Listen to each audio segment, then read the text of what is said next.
70% जमीन जो है वो डिस्प्यूट हो जाएगा और परिवारों में आपस में झगड़ा, लड़ाई, केस, मुकदमा तुरंत शुरू होना है। तो ये 6 महीना में बहुत बड़ी समस्या ये नीतीश कुमार अपने लिए, जैसे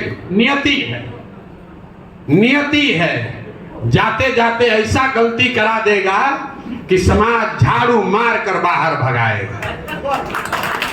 ये 18 साल से इनके दिमाग में नहीं आया था। देखिए ऊपर वाला जब मारता है ना, नीतीश कुमार के बारे में हम लोग क्या सुनते हैं, हमारा बहुत मधुर संबंध है व्यक्तिगत उनसे अभी भी, कि आदमी बहुत नाप तौल के बोलता है, लेकिन भगवान का देखिए लीला कि वही नीतीश कुमार अब ऐसा बोलने लगे हैं कि लोग कहता है क्या बोलता है पता ही नहीं चलता है, कब क्या बोल दे। जो नीतीश कुमार भूमि सुधार को लेकर कोई प्रयास 18 साल में नहीं किए, अब ये अंतिम घड़ी में ये बड़ा बखेड़ा शुरू कर दिया, तो ये उनके ताबूत में आखिरी किल होगा। समाज को तो परेशानी होगी, लेकिन हमारे कहने से वो रोकेंगे नहीं। हमने आज भी प्रेस कॉन्फ्रेंस में कहा है, क्योंकि राजस्व की जो यहाँ व्यवस्था है, जितने भी कर्मचारी हैं, जो विभाग है, उसमें कोई रजिस्टर 2 जो नीचे है उसका ऊपर कोई रिकॉर्ड, सेकंड रिकॉर्ड है ही नहीं। अगर कर्मचारी ने आपके रजिस्टर 2 पर इंक गिरा दिया तो हो गया डिस्प्यूट, अगर उसने फाड़ दिया अटॉर्नी ने तो हो गया डिस्प्यूट।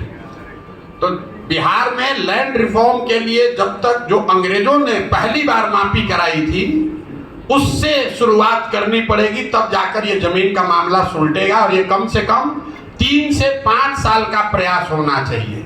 ये चुनाव से पहले ये खोल के लोग दिल्ली से, बॉम्बे से, बंगलोर से आ रहे हैं और भ्रष्ट तंत्र में अब अंचलाधिकारी, DCLR सब पैसा उनसे ले रहा है, भाई का जमीन बहन पर, बहन का जमीन भाई पर, और ये बहुत बड़ा समस्या समाज में खड़ा होने वाला है। मैं आपसे सहमत हूँ, लेकिन आप ये मान कर चलिए कि जाने के क्या बेला है। तो जो आदमी कहता है ना, बूढ़ आदमी का मरना है तो कोई तो रीजन होगा ना, गिर गए, हड्डी टूट गया, 2 दिन में मृत्यु हो गई, तो लोग कहता है ना वो गिरे नहीं हो, तो जाने का एक बहाना होता है। तो नीतीश कुमार के जानने का सरकार ऊपर वाले ने बहाना कर दिया, क्योंकि बिहार में और कुछ हो चाहे नहीं, जमीन को लेकर बहुत लोग सेंसिटिव है। कि जैसे ही डिस्प्यूट खड़ा होगा तो दौड़ा दौड़ा के लोग मारेगा जदयू के लोगों को, क्योंकि सबका जमीन डिस्प्यूट होना है। यहाँ बेटियों को लीगली आपने जमीन कभी दिया ही नहीं है, बेटियों ने मांगा भी नहीं है। अब वो 30 साल, 40 साल, 50 साल जमीन का भाव 5 रुपया से बढ़ के हो गया 5 करोड़। वो बेटी अभी है नहीं, अब उसका दूसरा तीसरा पीढ़ी है, वो आपको साइन ही नहीं करेगा, कभी वंशावली कभी बनेगी नहीं, और पूरे सारे जमीन और डिस्प्यूट में चले जाएंगे। तो मैं आपकी बात से सहमत हूं, लेकिन बहुत कुछ कर नहीं सकते। आवाज उठाएंगे, लेकिन ये समस्या बिहार के समाज को फेस करनी पड़ेगी। जो अगली सरकार है उसको फिर से वापस, जिसको कहते हैं बैक टू स्क्वायर 1 या going back to the drawing board, वापस जाकर जैसे 1918 में पहली बार जो सर्वे किया गया था, उस तरह का सर्वे फिर से करके आपको मालिकाना हक तय करना पड़ेगा, तभी ये रास्ता निकलेगा। वरना ये वंशावली बनाने से ये सॉर्ट आउट होने वाला नहीं है। अफसरों को कमाने का एक और तरीका हो गया, और जो लोग बाहर हैं, हमारे अपने चाचा कह रहे हैं कि भैया हमको भी जाना पड़ेगा, हमने वहीं बैठे रहिए, कोई चिंता मत। हमारा घर वाला लोग कह रहा है कि हम लोग को भी जाके देना पड़ेगा, सब नोटिस आया है। कोई नहीं, इसका कोई मतलब नहीं है, ये हो नहीं पाएगा। सरकार ने पहले वो तंत्र बनाया ही नहीं है जहां पर इस चीज को सॉर्ट आउट किया जा सके।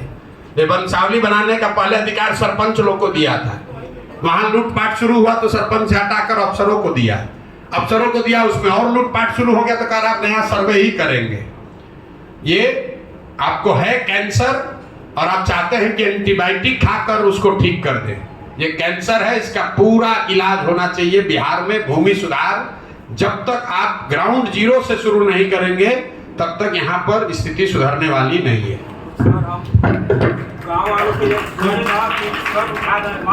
एक सवाल से सर, जहाँ मेरा भी एक सजेशन था।